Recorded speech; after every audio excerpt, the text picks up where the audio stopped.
tidak semua tokoh politik keagamaan kita mengerti, termasuk juga organisasi yang muncul belakangan yang tidak ikut berjuang bersama untuk membangun bangsa ini dari titik 0 1945 terhadap kawan-kawan yang datang belakangan, yang mungkin juga keinginannya juga baik sebetulnya, tapi belum semengerti Muhammadiyah, NU dan beberapa organisasi keagamaan yang lainnya.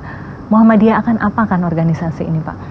Jadi kami pahami memang sejak reformasi ini bermunculan kan kelompok-kelompok agama yang memang begitu punya konsep sendiri ya tentang agama, tentang negara, tentang politik. Nah, tugas kita adalah memberi penyadaran keagamaan, berdialog dengan mereka dan meluruskan apa yang mereka pandang benar tetapi sesungguhnya keliru gitu. Maka cara berdialog dan cara kita berkomunikasi itu harus dengan simbol agama juga. Kalau Muhammadiyah meluruskan mereka yang ingin mendirikan kehalifahan misalkan, atau bentuk negara Islam atau negara agama, kita bikin konsep yang disebut negara Pancasila sebagai Darul Ahdi wa Syahadah, bahwa negara Indonesia yang dasarnya Pancasila itu sudah sejalan dengan agama. Maka tidak perlu lagi kita bikin negara dengan konsep agama. Yang kedua, bahwa itu hasil kesepakatan kita berbangsa dan bernegara. Maka siapapun kelompok agama, bahkan kelompok sosial, itu tidak boleh keluar dari kesepakatan ini. Tetap sekali Indonesia, dasarnya Pancasila, kita NKRI, tetap di situ.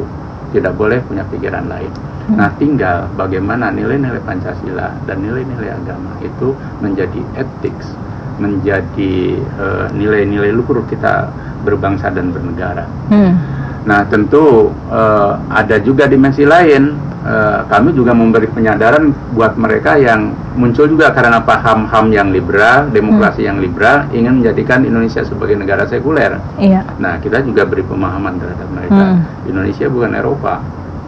Indonesia ini Indonesia yang para pendirinya itu juga dia meletakkan agama sebagai bagian integral dari kehidupan kebangsaan. Jadi intinya adalah dialogis ya. Muhammadiyah membangun dialog dengan semua kalangan. Sama pendidikan. Jadi nilai tertanam yang melekat dan awet itu biasanya lewat institusi pendidikan dan keluarga. Maka Muhammadiyah punya dua program untuk menanamkan nilai-nilai kebangsaan itu. Satu lewat konsep keluarga sakinah.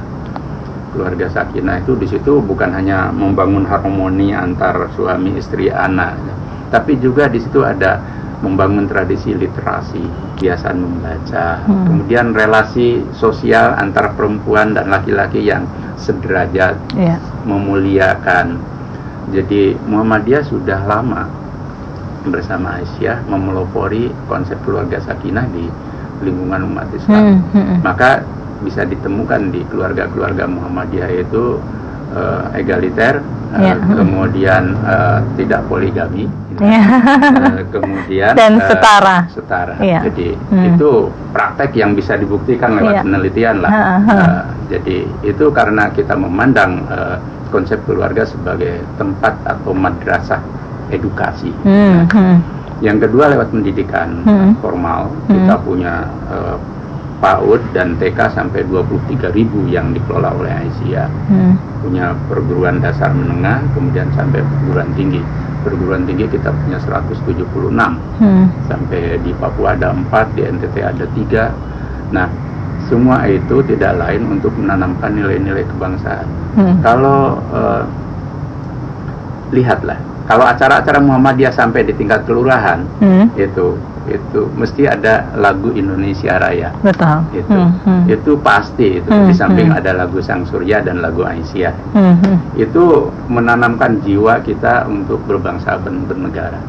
Bahkan Muhammadiyah lah yang memelopori berdirinya Pembela Tanah Air yang disebut Hizbul Waton tahun 1918. Jadi semua itu menunjukkan bahwa kita ini concern pada bangsa dan negara. Jenderal Sudirman, Panglima TNI itu kader asli Muhammadiyah. Dan Panglima besar. Iya, Jenderal Sudirman itu kader Hizbul Waton. Gitu ya. Artinya nilai-nilai berbangsa bernegara itu tertanam. Cuman itu tadi memang Muhammadiyah ini penampilannya ya tidak mengharumkan. Santai-santai saja begitu ya. Oke, baik. Sebelum kita break, saya ingin singkat saja begitu. Bagaimana Muhammadiyah memandang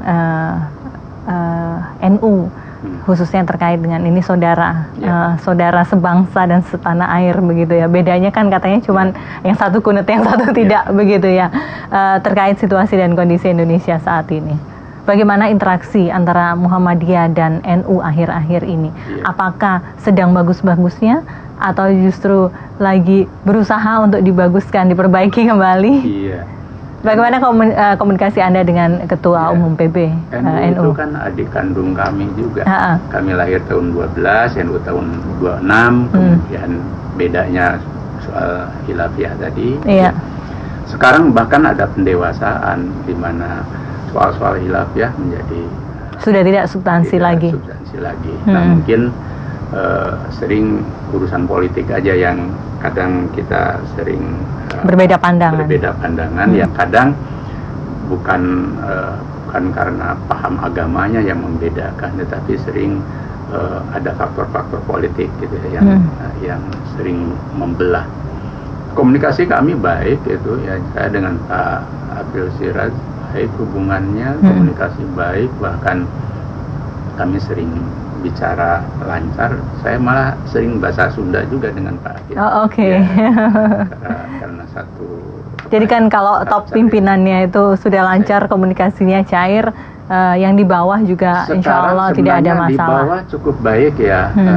Cuman ini begini, jadi ini kan ada kelompok-kelompok agama baru yang berdiaspora itu di NU, di Muhammadiyah dan di tempat-tempat lain yang ini kecil gitu ya, komunitas-komunitas jamaah ini pahamnya beragam. Nah, lalu lintas perbedaan itu mulai muncul kan juga yang sering berbeda secara tajam soal-soal furu itu bukan Muhammadiyah, malah dari kelompok-kelompok ini dengan teman-teman di Nahdlatul Ulama, misalkan di satu daerah gitu ya.